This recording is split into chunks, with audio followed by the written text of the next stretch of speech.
want to explore in a little more detail one of the assumptions of Commissioner Benveniste's questions.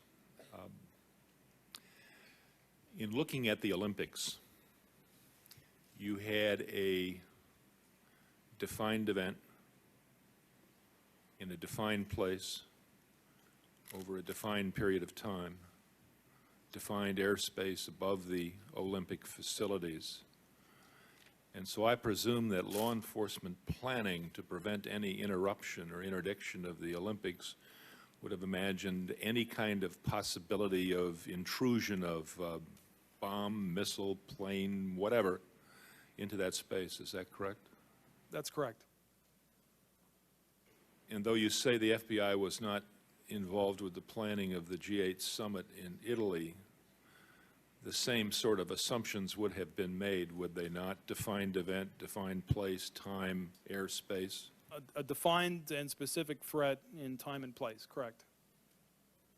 Is it a fair assumption to leap from those kinds of examples to the notion that you could, with the best of intelligence or law enforcement or thought,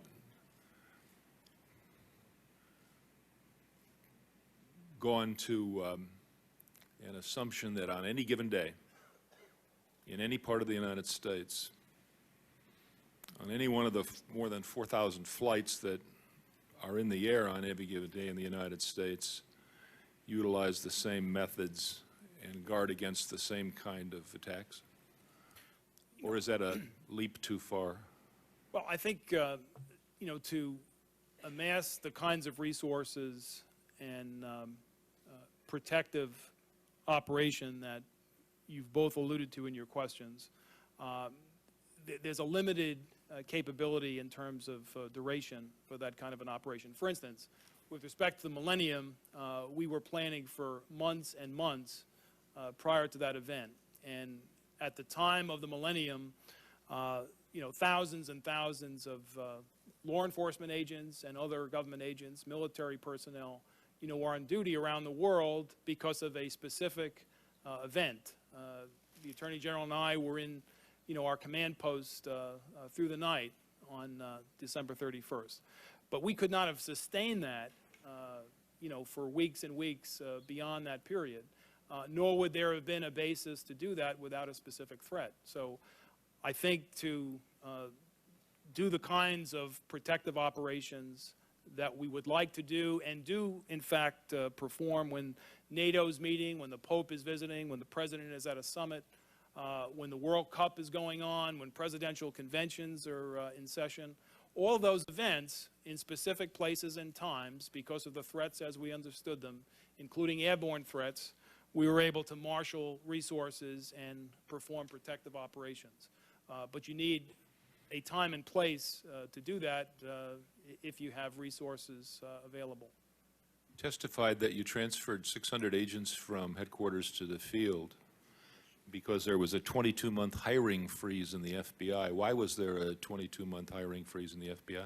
And when did it occur? Well, you'd have to ask Congress about why they had the freeze.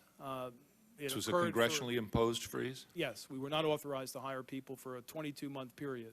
When I became director in September of 1993, we were in the middle of that freeze, and it went for a total period of 22 months, which is why I was putting people on the street from headquarters. Now, the budgeting process in the federal government with particular regard to the FBI, do I assume works something like the FBI decides how much money they'll ask for in any given fiscal year. It moves up through the Attorney General's office, goes from there to OMB, and from OMB to the Congress, is that right? That's correct. In the whole time that you were the director of the FBI, did your initial requests for funding going up to the AG ever make it through that process the level that the FBI requested? No, and that's probably true for every agency in this town. So true not only for you in the FBI, but your predecessors and successors and for every federal government agency, is that right? That's correct. That's how the budget process works. Okay. The Patriot Act has some provisions that are due to expire next year, I believe. Do you believe that those provisions should be renewed And do you think the Patriot Act needs strengthening in any provision apart from that to help us protect America from terrorism? Which provisions in particular are you speaking about with respect to renewal? There's a, there were at least two, and I think it may not have been in your testimony, but in the testimony we'll hear later this afternoon from Acting Director. Yeah, it's not in my testimony. I mean, I'll comment on them. I just don't Yeah. know which ones you're referring to. I think maybe in Picard's.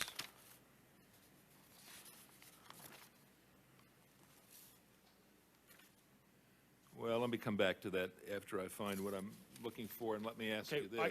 I can answer the second part of your Go question, ahead. though. This would be the last question, Commissioner. Yeah, with respect to one area that's not addressed, and I've mentioned this in my testimony, and members of the Intelligence Committee and others have heard me testify about this repeatedly. Nowhere in the Patriot Act, nor in any of the other post-September 11 measures, is there any effort to address the issue of encryption. Yeah.